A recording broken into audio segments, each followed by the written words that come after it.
Oh and my we can God, talk get the about hell out of here. We can dude. talk about Rodgers. Get the hell out of here. Okay, what is the need to bring up the Yankees? It's just stuff to bring up because Are you kidding me? Come on, dude. This came out of nowhere. not. Clemson is a top team. Don't start with that. Clemson's a top team, no doubt, 100%. Unless they're on Saturday, then they might move down. Welcome back to Goat Chat. We are here with our 75th episode. We are excited to be back here again on Goat Chat. As always, follow, hit the like button, subscribe to the YouTube channel. We are over 525 followers on Instagram. Keep that love going. We truly appreciate it. We're going to get into the episode now, but before we do, I do want to mention that Matt and I are now a part of a spin off of Goat Chat. Follow the Herd. You can go follow that account on Instagram. That will be appearing on VIC Radio on Sundays from 1 to 2. We understand that is the same time that the Goat Chat episode comes out. You can watch Goat Chat like after that if you would like to. But no, we'll get into our Goat Chat episode number 75. Go to the number 75. Mike, I'm going to throw it to you. I'm gonna go with. I mean, this one should be pretty simple. I'm gonna go with Joe Green, Mean Joe.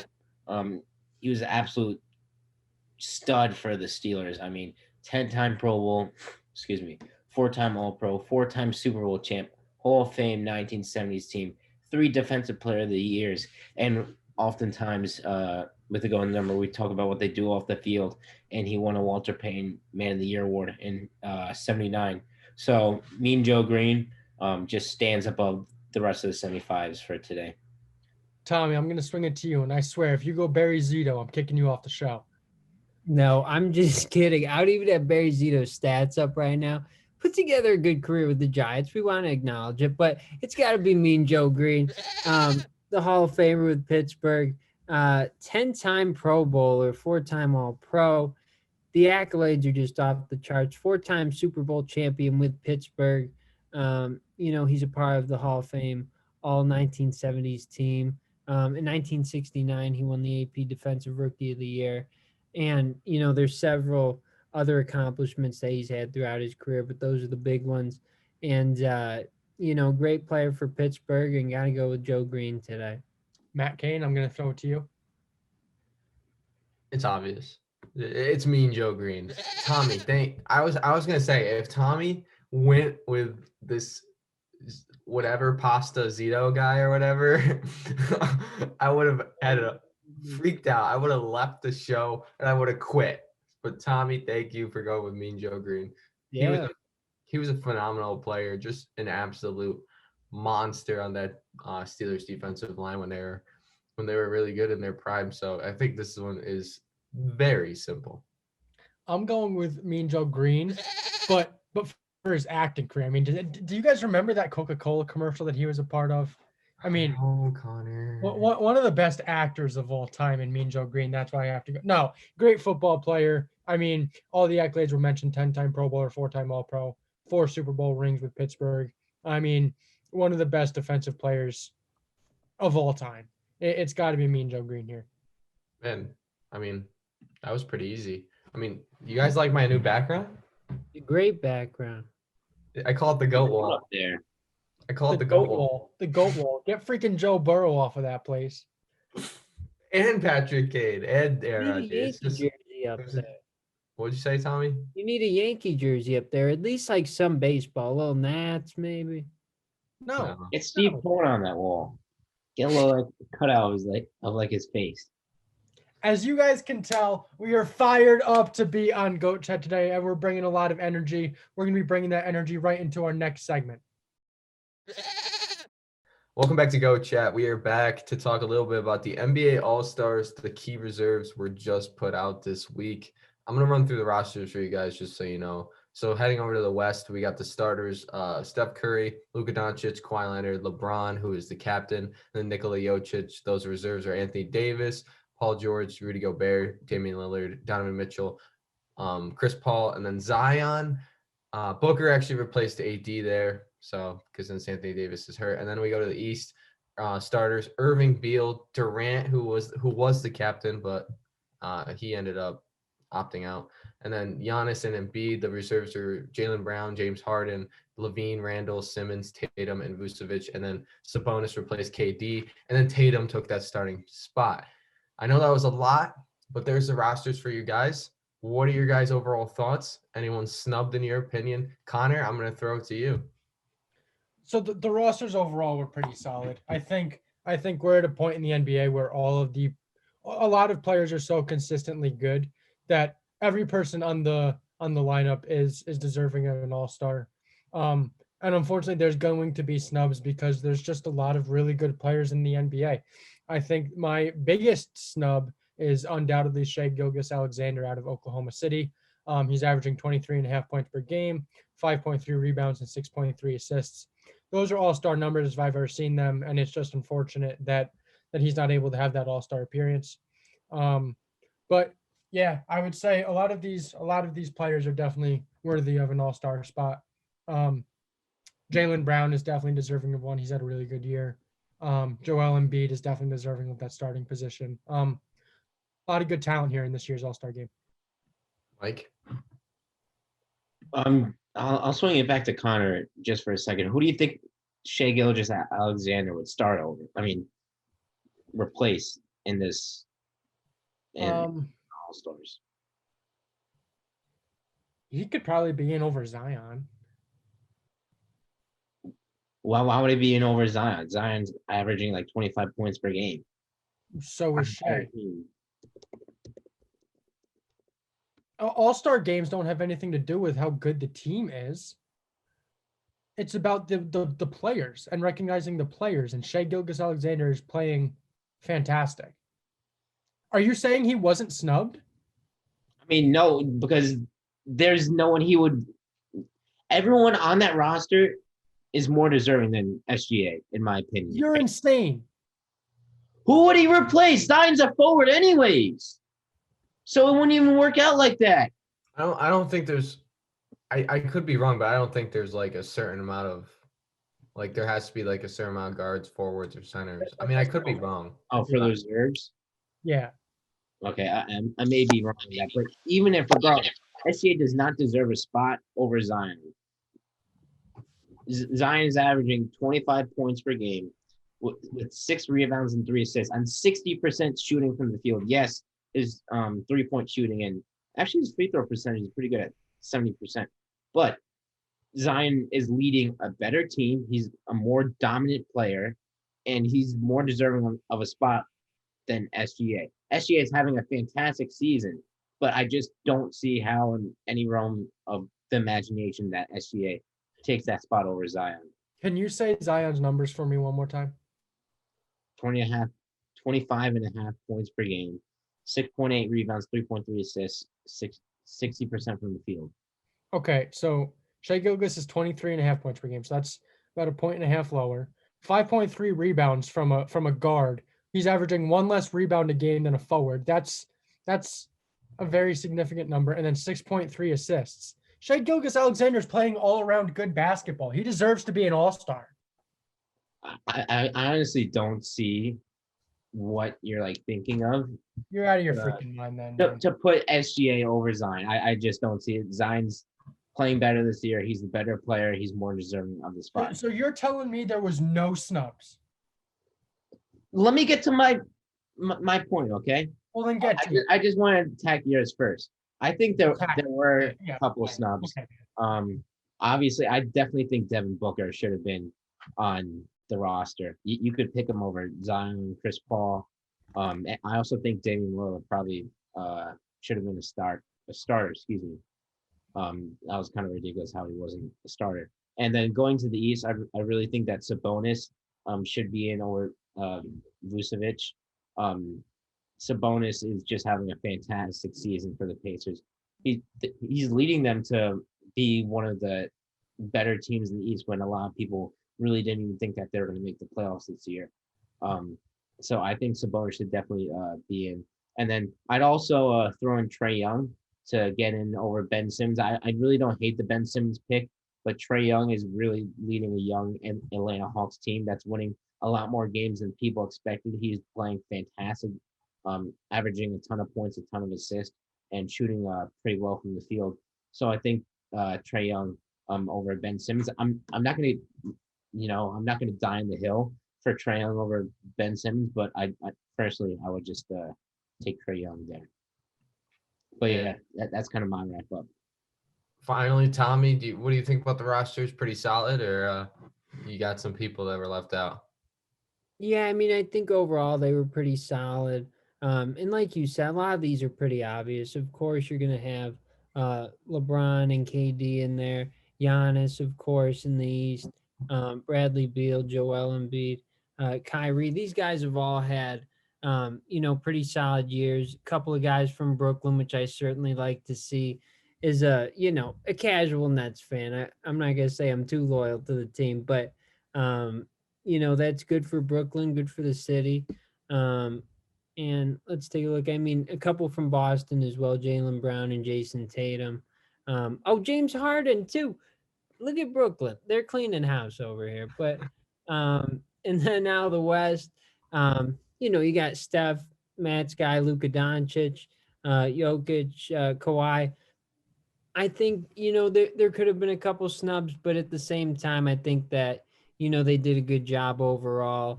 And, the starting lineups are where they need to be. Luka Doncic, Luka Doncic, Luka Doncic. That's right. No, I think the rosters are solid.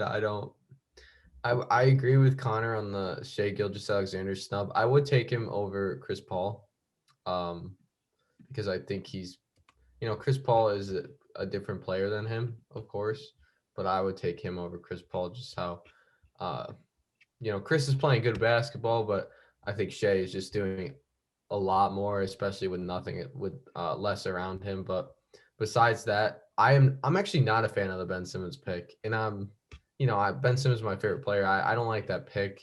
He's not been playing.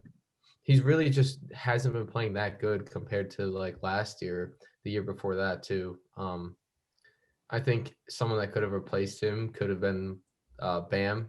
I think he could have been replaced him or Trae Young.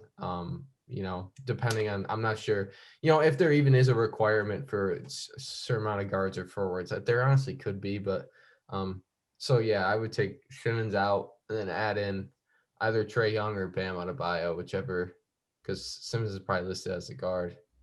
But no, I think overall these were solid rosters, but the original rosters, definitely Sabonis and Booker were just insulted. Yeah, and they still got it because of replacements, but still they both are playing insane basketball, in my opinion. So Matt and I talked about this on Follow the Herd. But I when looking at the rosters, it just didn't cross my mind, because we normally expect this guy to be in the All-Star game, and he's just not there this year, and his name just hasn't floated around. That's Russell Westbrook. And Mike, I remember back to the trade, the Washington Wizards and the Houston Rockets trade. And I was pretty adamant about saying Houston can win this trade. I believe in John Wall. I don't know if Russell Westbrook can have as much success as a lot of people thought in Washington. And it appears that I was correct, considering he's not on an all-star roster and he's been playing pretty lackluster. And Bradley Beal has really been leading Washington. I mean, you're right. They got off to a really poor start because of their historically bad defense. And Russell Westbrook has been injured for a good chunk of the season. But they've been really turning it up the past couple games. How many games have they won?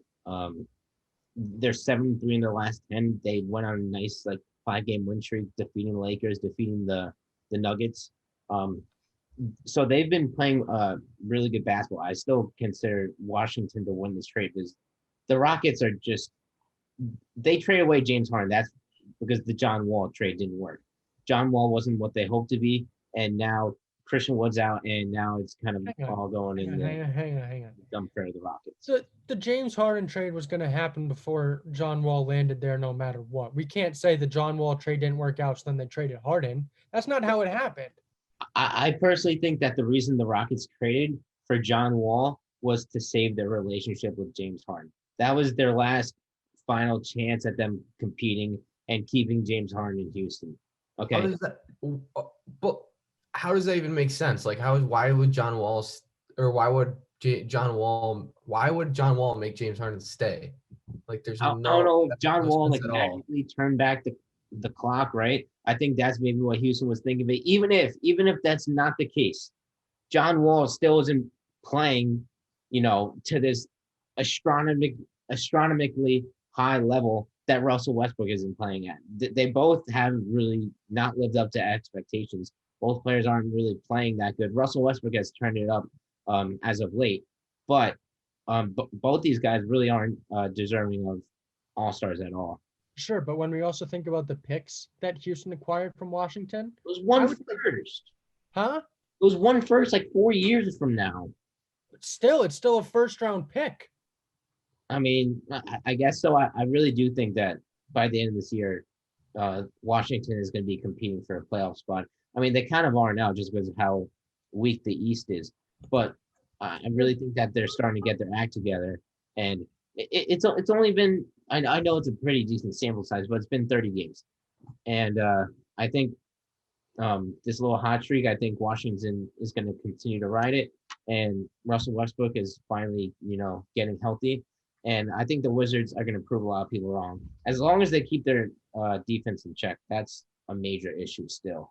Bro, Washington is no 12 shot. in the East. There's I no understand, shot but they're Washington 2.5 games out of the play. They're 2 games out of the play-in tournament. Sure, but 8 is. There's no way they're going to make the tournament. Or there's no way They're not going to make get the in front of the Hornets, and they're not going to get in front of Atlanta. Why And- not? Why not?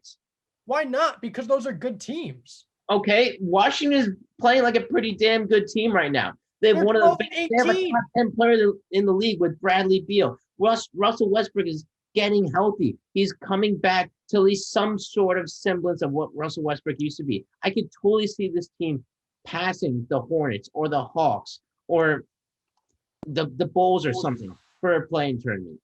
Mike, they're 12 and 18. I know the East isn't good. They're 2 games out of a playing spot. What are you Sure, not listening to? But they were also 7 and 3 in their last 10 games. And if we do math, that means that up until these last 10 games, they had 5 wins on the season. Yeah, they started off so horribly, and then they turned it up. That's how bad the East is. That's how bad the East is. That they're able to start off with like 5 wins in their first 20 games, and still come back and be able to compete for a playoff spot. So then are you saying Orlando is still competing? Orlando can still make it?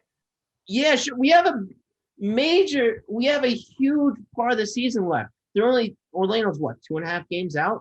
They Yeah, totally they're a half a game but behind the problem Washington. is Aaron Gordon's out, Evan Fournier is out, and they're just not playing good like a team. But they totally have a shot. If they're less than 3 games out, how do they not have a shot? Like honestly, there's 40 games left in the season. Your points are just crazy, bro. How is that crazy? Honestly, you're just mad because I shut you up, and you know You're it. shutting me up. It first started with your John Wall being traded to Houston to try to save James Harden. That was never a problem. James Harden was going to leave whether John Wall or Russell Westbrook was there. He was asking for it. The trade had nothing to do with it. You're circling around like that, and then you bring up. How am I circling around, dude? How?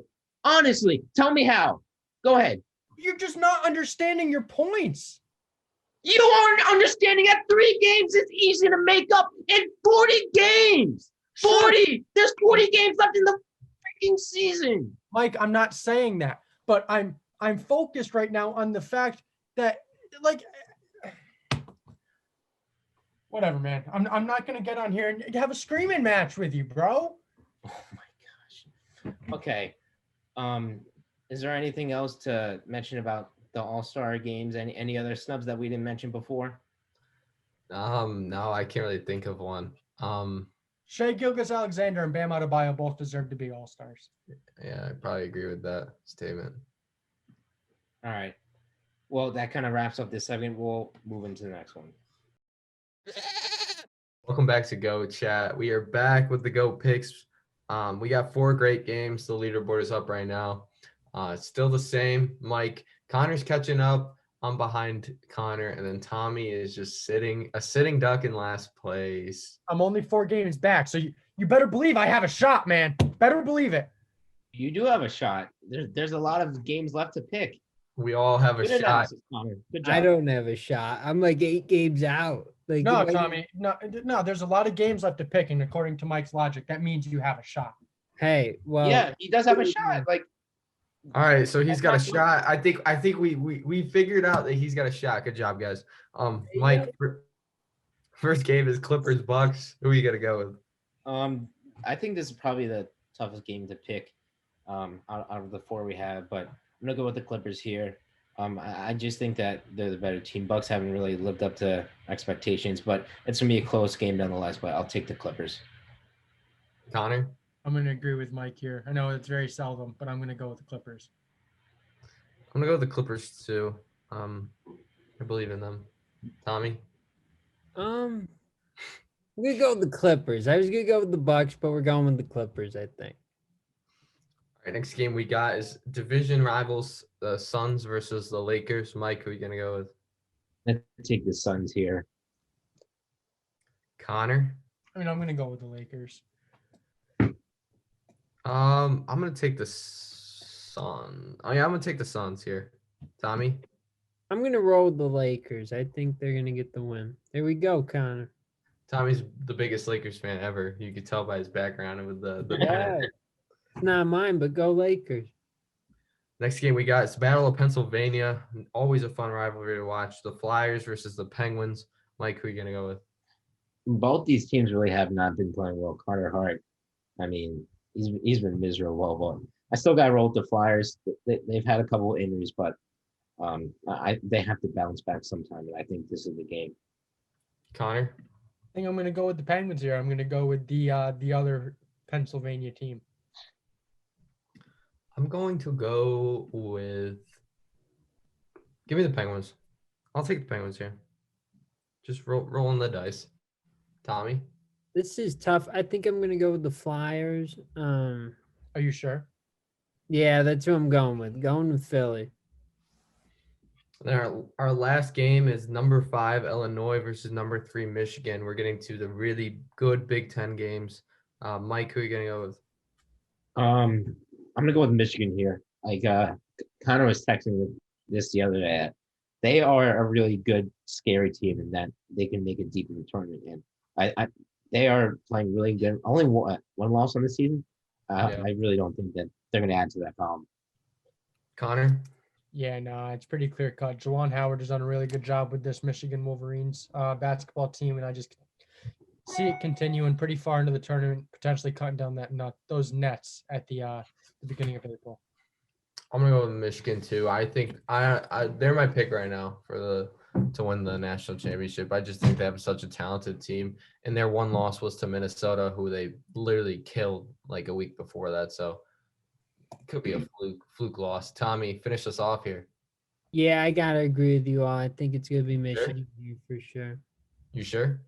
I'm sure. I'm locking it in. Are you It's sure? a You're home sure? team too, right? So like, how could I go any other way? All right, there you have it. The GOAT picks. We'll have another round of those out on Thursday. But for now, we got the GOAT of the week coming up next. So we'll see you guys there. Welcome back to GOAT Chat. We are back with the GOAT of the week. Finish off this episode. The GOAT of the week leaderboard is up right now. Connor finally got a win. Never thought he would. Great pick for him. Osaka last week. He won that pretty big margin. He won that too. Connor, how do you feel that you finally won something? You know, I mean, I do have a trophy on the GOAT picks graphic. Yeah, I know. No, but I mean, at the end of the day, it really wasn't about the GOAT of the week win. It was about recognizing Naomi Osaka's great performance there at just 23 years of age. So, I mean, definitely deserving of her for that Grand Slam title. Connor is just such a humble guy. Why don't you just give us your pick now? So, I mean, I did just argue pretty heavily against the Washington Wizards and how I don't think they will be successful. But they did have a good week this week against the Western Conference. 3-1 on this week, wins over the Blazers, Lakers, and Nuggets, all in due part to Bradley Beal. This week, he averaged 32.8 points per game, 5.8 assists, and 5.5 rebounds. Great week for Bradley Beal, and he is my go to the week. Tommy, why don't you go next? Who's your go of the week? Got to go with Julius Randle this week. He made his first All-Star team, and he's a big reason why currently the Knicks are in the 6th seed, right in the Eastern Conference, and they're as good as they've been in a little while. They're still not quite 500, but he's been a big part of their success over the last few games. He's played pretty well for them in the past week. Let's see. He got 25 points against Minnesota, 25 against the Warriors, and then 21 against Sacramento in that blowout. It was like 140 to 121 or something earlier in the week. So he put together a solid week, and I got to go with him. Mike? Well, thank you, Connor, for pointing out one of the best players in the league, Bradley Beal, playing for the very Washington Wizards, a team that could possibly make the playoffs. But thank you, Connor. I appreciate you pointing out how good Bradley Beal is playing, and he's just going to continue to play like this because those are pretty much his averages for the whole season. Just the team around him has not been very good. Anyways, for my goal of the week, the one that is going to win, Anton Khudobin from the Dallas Stars. Some of you may not know who he is, but he has just played on top of his head against the Florida Panthers this week. 94 shots faced, 92 saves made, saved all 17 high danger shots. There was 6.7 expected goals against during this 2-game span, and he gave up just 2. He had a performance that I haven't seen since Jonas Corvusalo against the Tampa Bay Lightning in the playoffs, where he had that 70-something save game. But Anton Khudobin is 100% my goal of the week. Connor, are you going to say something? How can you argue so heavily for the Washington Wizards and then come on and say Bradley Beal's production is great and the rest of the team is just not playing good? How does that make any sense, Mike? I mean, they're playing pretty good right now. I think Russell Westbrook and Bradley Beal. You said that the rest of the team isn't playing good. Those words just came out of your mouth. Not very good, and that's the fact of the matter. But the rest of the East is not good. We are not going to go back to this debate. The rest of the East isn't good, but there are a 5-13 record in the Eastern Conference, man. That happened in the first 20 games of the season. I understand that they have a 5-13 record against the East. But the fact of the matter is that they're finally starting to put the pieces together, and they're only 2 games out. With Bradley Beal, who's averaging over 30 points a game, you can make the playoffs, or at least the play-in tournament in the Eastern Conference. They 100% have a shot. I'm not saying they will. Their defense still stinks, but their offense is really good. And if Russell Westbrook keeps playing like he is right now, they 100% have a shot at making the playoff, the play-in tournament, excuse me. I'm just saying, we can't continuously say the Eastern Conference is so bad, but the Washington Wizards have a shot because the Eastern Conference is so bad, but they aren't playing good in this bad Eastern Conference. They have 5 wins, Mike. I don't care if it came at the beginning of the season. They have 5 wins in their conference. They have 1 win in their division, Mike. They don't play more games that the conference is bad. We cannot keep saying that the conference is bad and that the conference is bad. The 5 seed is Miami Heat at a 16-17 record. Okay, but we can't keep saying that the conference is bad and that the Washington Wizards have a shot when they're not winning in the conference. They will. They will start winning more games in the conference. They will. That's the point I'm making, because they've been playing pretty darn good against some of the best teams in the league. You pointed out Blazers, Nuggets, Lakers. Go ahead, Matt. Who's your go of the week? My go to the week. The She Believes Cup was just, this week and last week. US, obviously, they played fantastic. They won all 3 of the matches, beat Argentina 6-0 Wednesday, and then beat Brazil 2-0 last Sunday. And the Thursday before that, they beat Canada 1-0. So I'm going to go with there's so many people I could pick, but I'm going to go with the MVP of the tournament, and that's Rose Lavelle. She's just been playing great, especially at a young age of 25. Really stepped up at the forward position, and I'm pretty sure she had the lone goal against Canada, I think. So yeah, I'm gonna go with her. But I think Kristen Press and Megan Rapinoe both played amazing throughout the whole tournament, but got to go with the MVP here. Anyone else want to have any final thoughts? No, that's a good pick, and I think that's going to wrap up this episode. Thank you, guys. Mike wants to wrap up the episode, so there's no more. His argument isn't tarnished any further. We can wrap it up, man. No, you know what, Connor? Let's go back to this argument of yours, right?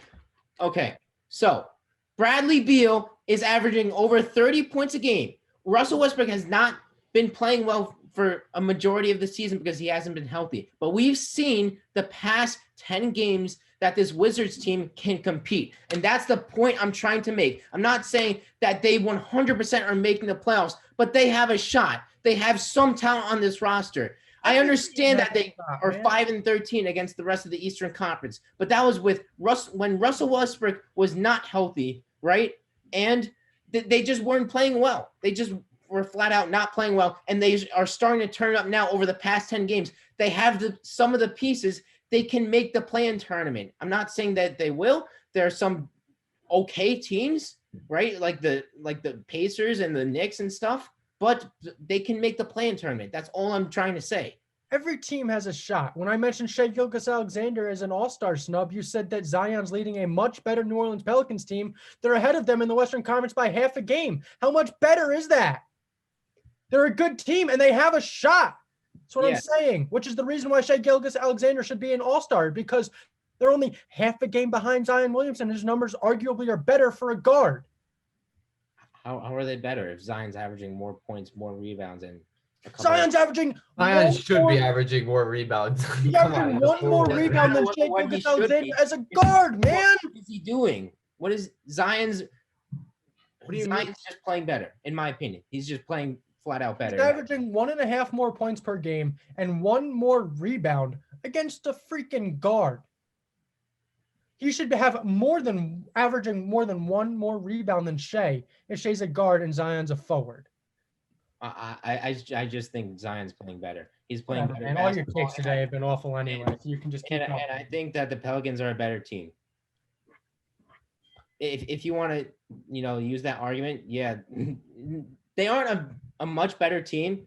Like I thought they were. I thought that the Pelicans record was a little bit better than that.